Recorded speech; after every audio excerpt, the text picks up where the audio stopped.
Hello YouTube, welcome back to the channel. If you watch some of my shorts, you'll see that it's a little bit different than the David Brown.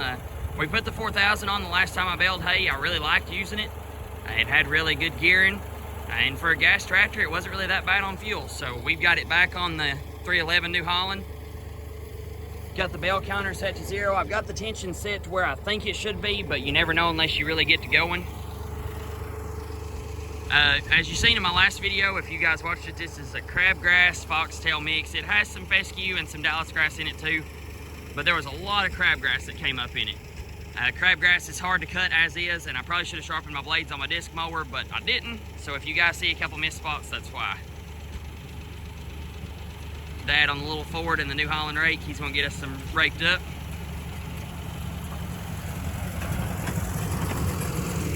We'll go over here and we'll look at it. Like I said, just a, real pretty hay.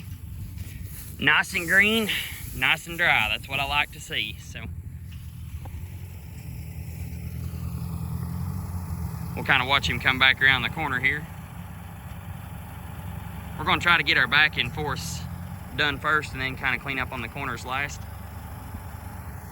I also mowed some in those little swags and ditches over there. It had like a lot of water weed come up in it. I don't really know what you call it, but it's not really the best hay. So we're going to go ahead and we're going to maybe try to put it up as well, but sell it as goat quality or cow quality.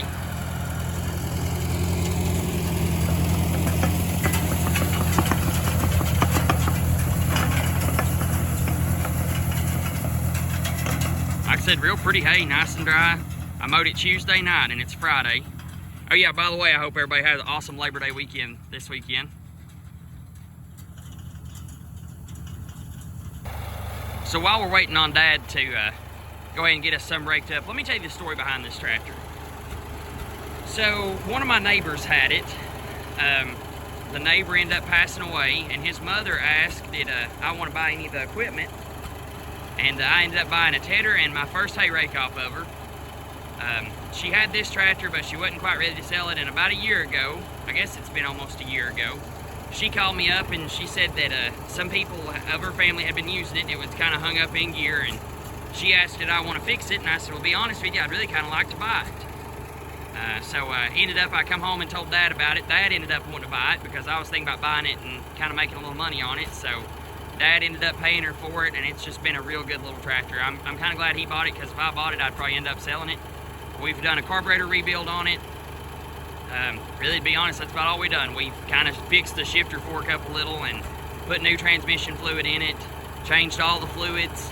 I don't know, it's just been just a good tractor. So we're going to go ahead and we're going to get her fired up here with the New Holland, and we'll see if we can't get you some baled. I really like independent PTO, but I hate how hard it kind of jerks something starting it, which of course this is idle. It's a tractor, 900 RPM, but it still wants to jerk you quite a bit.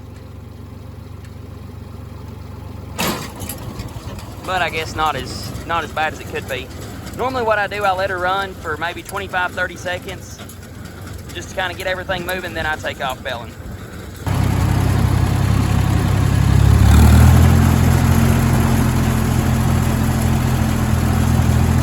Throw it up about 540.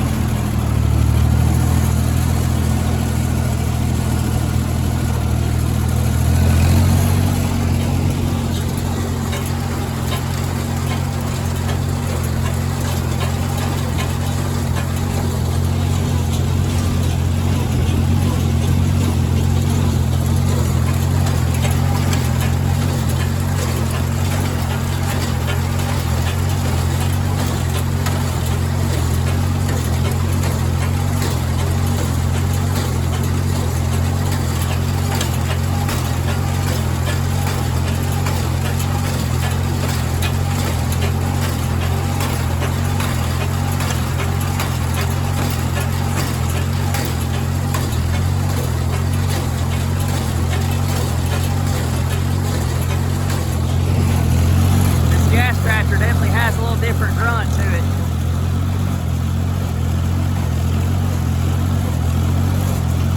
That's where I kind of like it though. It's pretty cool. I hate it whenever people kind of rag somebody for using gas tractors. Listen, if it works for you, it works.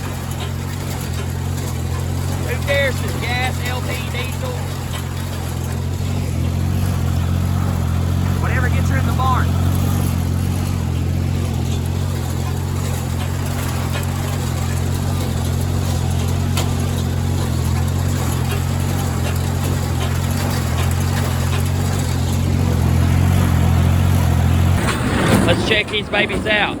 Woo. Looky there.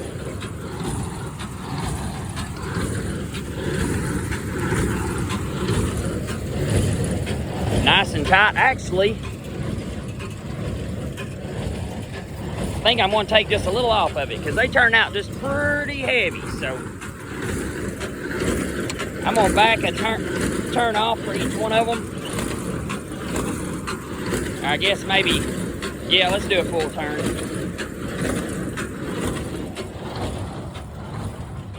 Pretty bales though.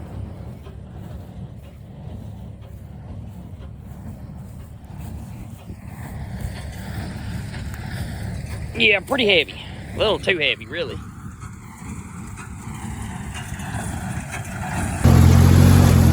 Some key tips that I've learned about square baling is when you're in some lighter windrows, always keep it as far left as you can. That way it ain't really got to travel a whole lot.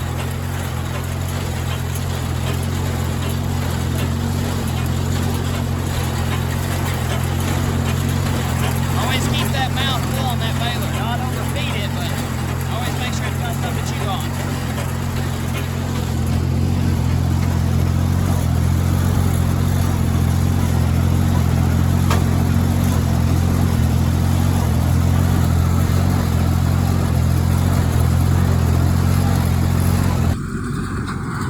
I swear I'm really impressed with this hay. Even though it has some foxtail in it, that's some of the prettiest hay that I've made all year.